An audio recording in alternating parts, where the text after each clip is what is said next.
Good afternoon. I'm happy to report that we made substantial progress between the United States and China in the very important trade talks.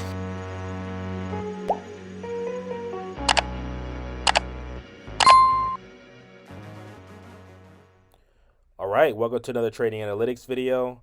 As you can see, the market is reacting very nicely to the news of a potential trade deal between the United States and China. And at this time, we don't have many details in regards to what is actually inside of that deal.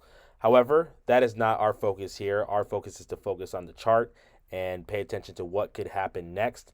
And that's exactly what we're going to do by kicking things off with the S&P 500 or SPY. And as you can see, much like in the last video, as I explained, we broke the downtrend. We kind of got into this little bit of a bull trend here. And, from here, I think this is what's going to be most important for me, even after this news, is what does the market do with the 200 SMA, right? And so the Qs essentially rejected their 200 SMA. SPY got right around that area, but not quite before rejecting. I want to see, going into tomorrow, where we open, and are we going to open above the 200 SMA? Are we going to open below the 200 SMA? And if we open below it, are we going to eventually, push above it and close over it on tomorrow's session? That's going to be a very big detail for me to pay attention for. Also, keep in mind, we do have CPI. I believe it's on Tuesday. Let me verify that for you guys really quick here. So it looks like, yes, it is on Tuesday. So we do have CPI 8:30 in the morning Eastern time.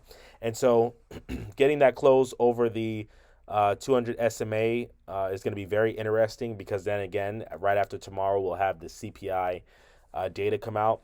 And again, I think the market is pretty much expecting a hot read after everything that's been going on. Obviously, we're not 100% sure what's on that particular report. But again, for me, the biggest thing here, regardless of what's on the CPI report, regardless of what happens when we open tomorrow, the big thing for me is what do we do with the 200 SMA, right? Can we get a daily close above the 200 SMA?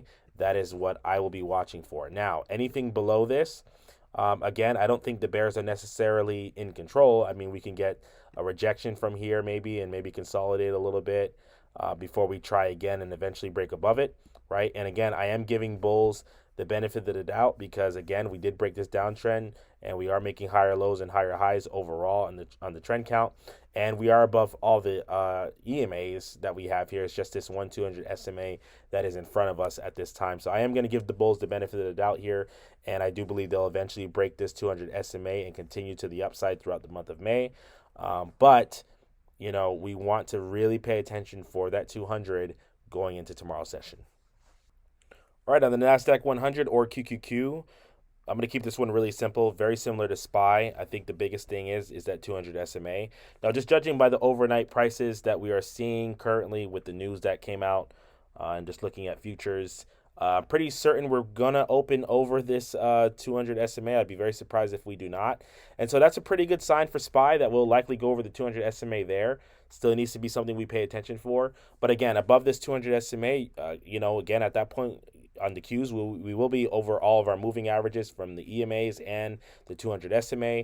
And then from there, like I said, it's 510, 511-ish. And then obviously we have highs to look for after that.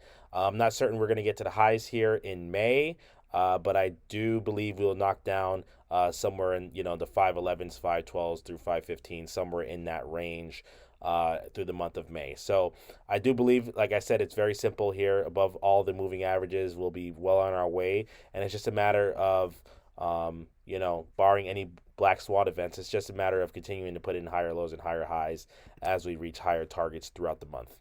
So that's pretty much as simple as it is on the not S&P 500. I'm sorry, the NASDAQ 100. And I think if you keep your trade plan simple, you'll do really well. Now, again, we covered the upside. Now, the downside would be if we open above the 200 SMA. Let's say I think right now we're around 498, so just above it here in the overnight session. So again, if we open above and then we happen to fail, right, and come back under the 200. This will be what we call a look above and fail, right? And so you'll get above the 200 and fall back below it. That'll be a bearish scenario. So I guess the thing that, as a bull, if you are one, right, what you're going to be wanting to pay attention for is that look above and fail scenario. Outside of that, you're looking for the higher lows and higher highs towards that 511 through 515 area. All right, last but not least, I did want to put a trade idea on your radar, which is Dell Technologies. Now, before I get into that, I just wanted to kind of highlight a few things that happened over in our Discord server. We did have a lot of trades ready to go just by following the charts. Nothing to do with the news that we got over the weekend.